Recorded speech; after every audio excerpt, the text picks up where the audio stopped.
Hello, in this video I am going to simulate a 3-phase uncontrolled bridge rectifier in Ansys Twin Builder or Simplorer software. I already have opened the software.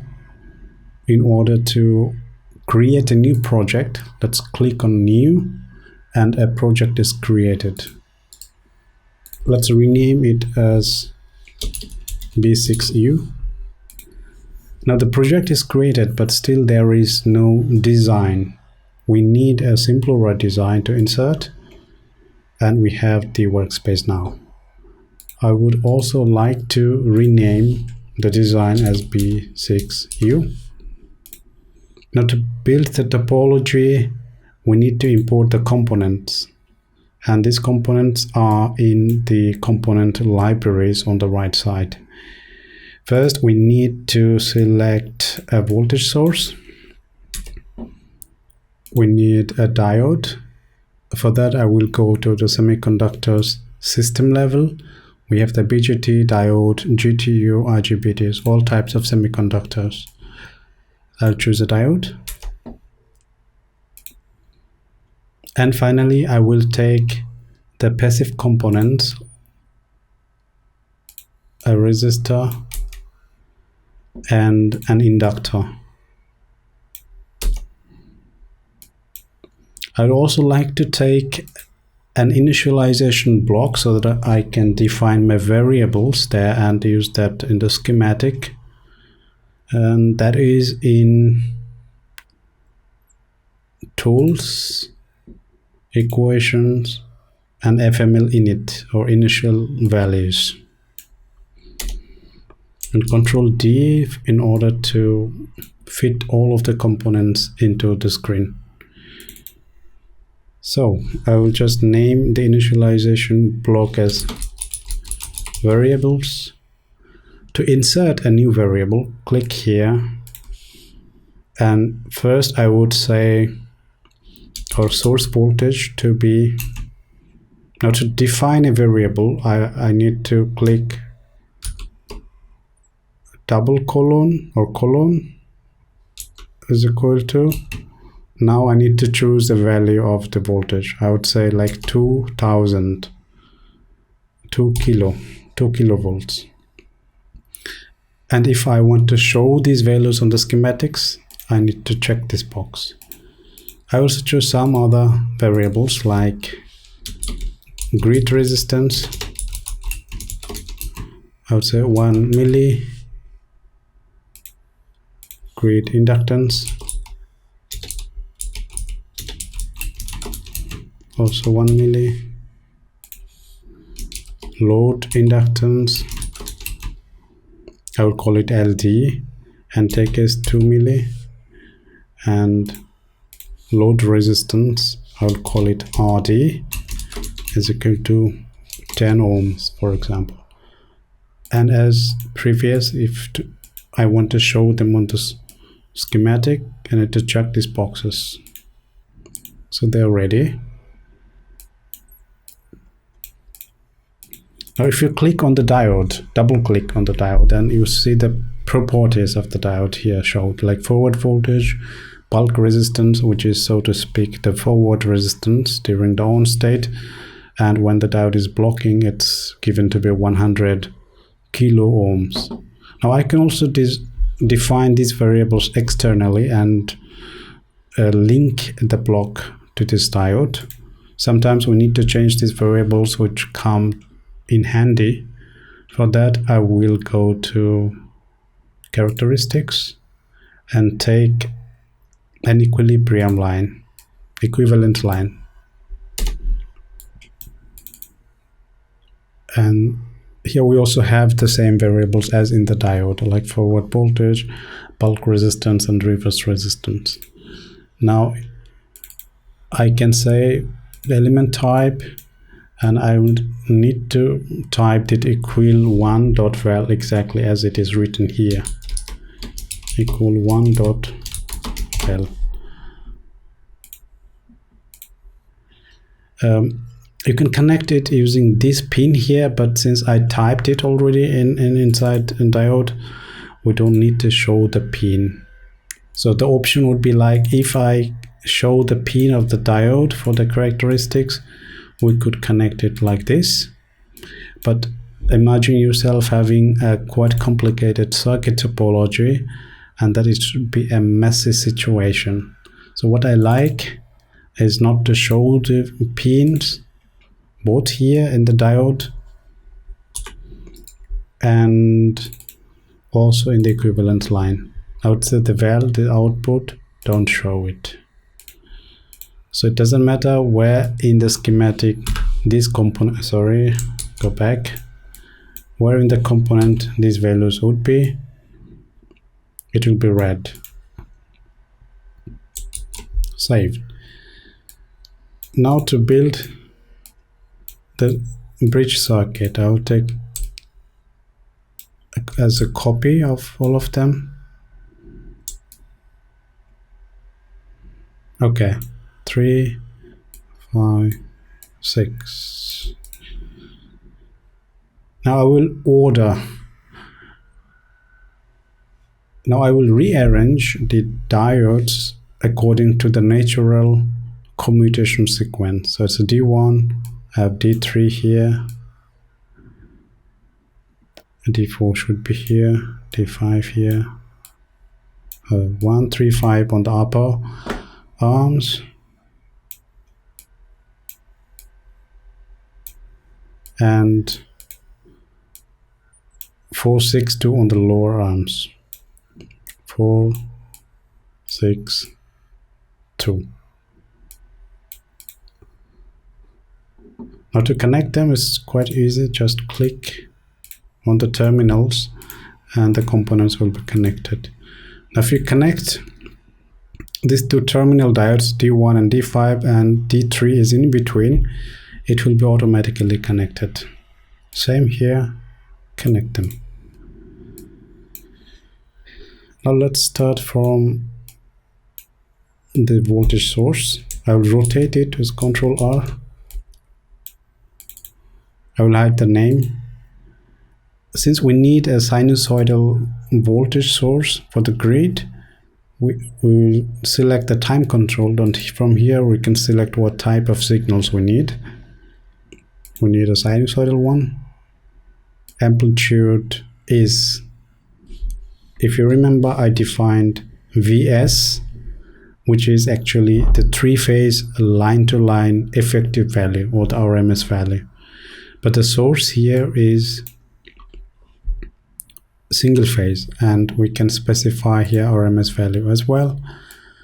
So if we have 3 Vs as our RMS value, but since it's 3-phase, we need to divide for single phase by square root of 3. Square root of 3. We'll take the signals as periodical, yes, periodical, and then OK. So let's go inside and see. We have the Vs as the 3-phase line-to-line voltage in RMS, and here we have single-phase voltage source. That's why we divided Vs by square root of 3. That gives us the RMS voltage of a single phase.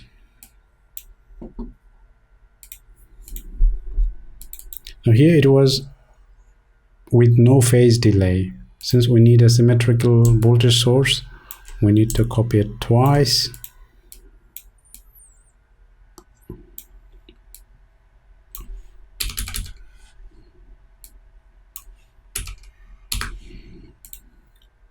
And with the same source, just with 120 degrees phase shift. And it should be plus 120 or minus 240 degrees. I'll just connect them. Oh, before I connect, I forgot to take the grid impedances into account. Let's rotate. I'll hide the name. And in the resistance value, we need to specify our grid that we defined in the variables block. Okay. I'll take a copy of, let's go back, take a copy of inductance as well, rotate it, hide the name, and write the value as L grid. Let's connect them in series. And I need 2 more copies of the pairs.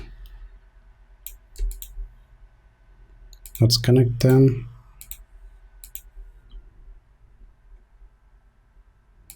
Here. Let's connect this to the second and to the third. And to connect this one, just click once, and we need to take a ground as a reference and connect it to here. On the DC side, we also defined this to be RD. Let's hide the name. And this we defined as LD.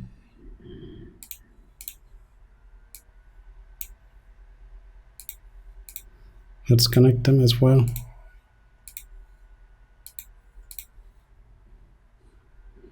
Now I will make some space for some additional measurements of voltages. We will just go down and up. So let's take a voltmeter and connect it in parallel to the DC side load and name it VD. I also want to measure the line-to-line voltages of the grid or the AC side. Let's go VAB, and then this should be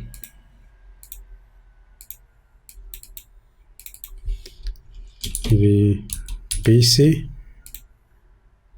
and one final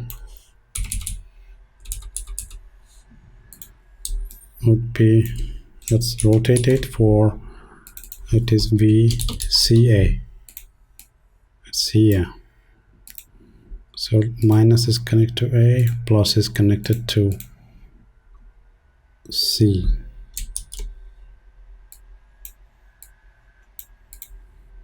Now the circuit is complete. In order to start the simulation, we need to specify the time. Like I would like to simulate for 3 periods or 60 milliseconds.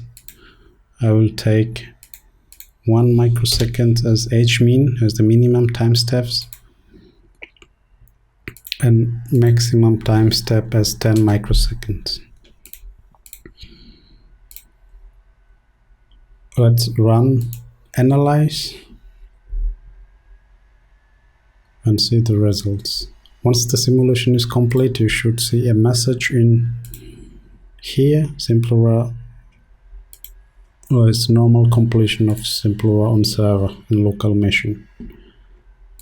In order to view the results, go to results section on the left side and create a standard report. First, I will take the AC side voltages. So rectangular plot, select the voltage, and I have VAB, VBC, and VCA. New report. So now we see the effect of the inductance parameters. First, to see if the voltages were set correctly, we can disable these values like inductances and resistances on grid side.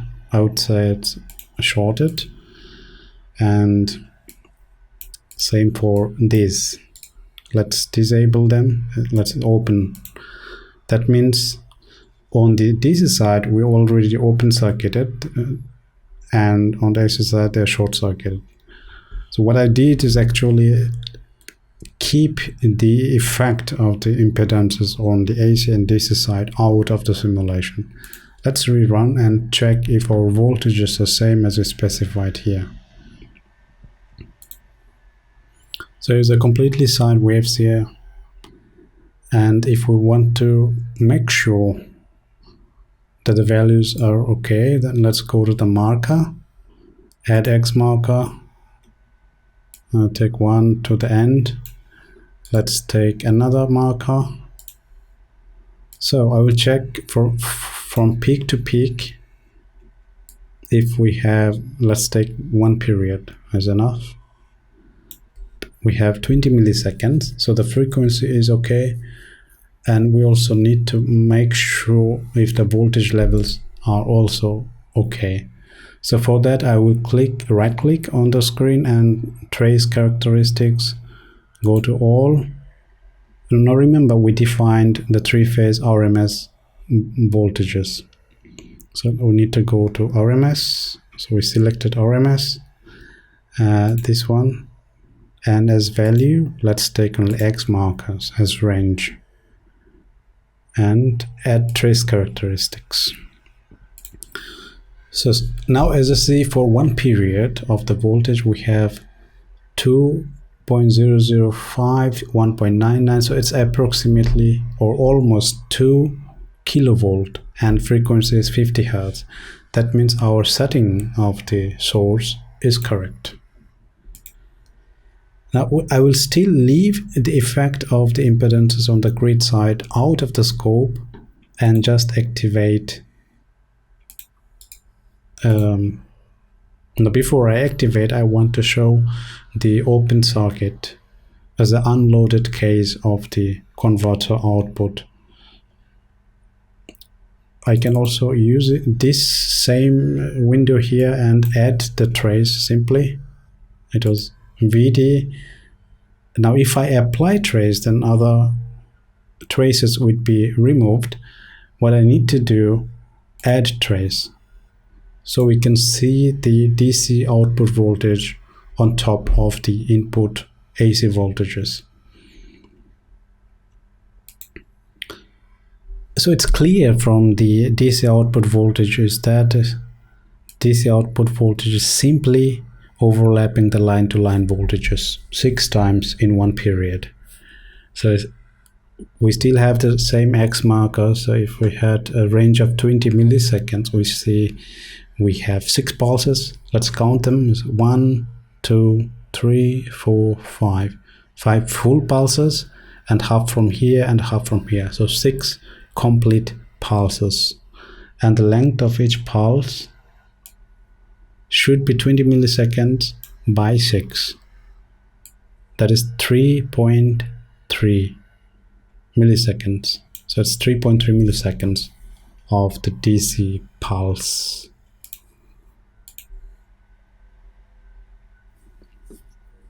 Now we can make the load active.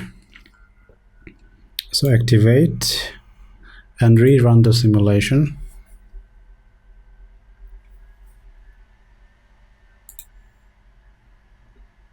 Still we don't see any loss of voltage or any distortion in the waveforms, because it depends on the commutation inductance. So now let's activate the commutating inductance here. Now before I go to that, let's have a quick check on the voltage levels. So we have on the AC side 2 kilovolt of RMS voltages. That means if we multiply this with 1.35, it should give us the DC voltage on the of the rectifier, which is 2.7 kilovolts. So the theoretical calculation are correct. Now, of course, if we have a converter like this, and we will have the transformer before that, and which has the impedances. Now, to activate them, if we activate, maybe the values are quite large.